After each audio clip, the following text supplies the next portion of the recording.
Elly put her bag down on the walk and crept nearer the door. Daisy had known them all since puppyhood, and it had never stopped her from barking before. She was crying. "Eleanor!" Sable whispered furiously. She rushed up behind Elly, snatching at her sleeve. "Come away from that door. You're going to spoil it." "Something's wrong," Elly said loudly, punching the doorbell. "What the hell are you doing?" The dog still had not started barking. "Listen," Elly said. "Hear anything?" "Not yet, but any second we're going to hear Gabby cursing on her way to the—" "Daisy still isn't barking. Listen to her fuss. Something's wrong." Eleanor began digging through her enormous shoulder bag for her keys. She was the only one among the women who had a key to Gabby's house, given to her years ago so she could check on things while Gabby was out of town. She'd had it ever since, but never had an occasion like this in which to use it. "Eleanor," Sable groaned. "Shit!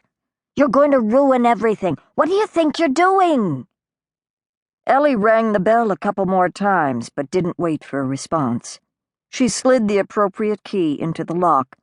Daisy came bounding through the door, rushing past the two of them, not looking back, out into the freedom, out onto the grass.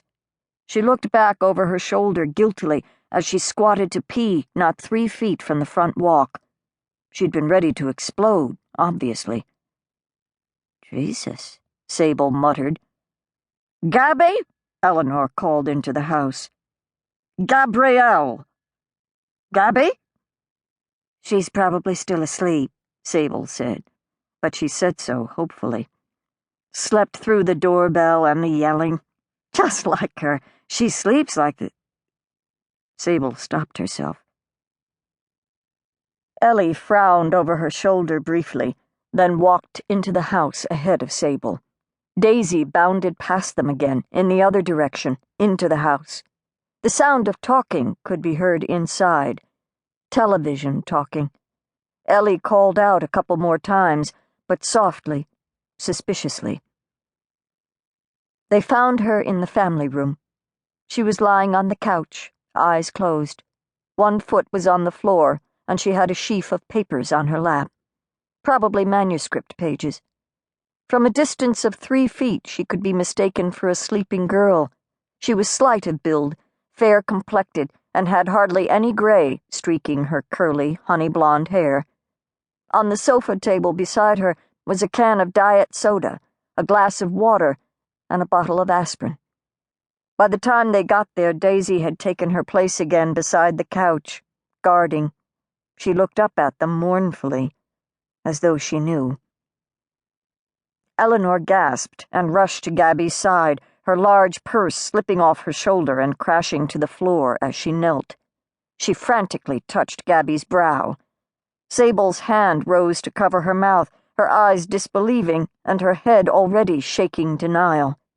Eleanor touched Gabby's cheeks, her neck, her hands, muttering over and over, "My God, my God, my God."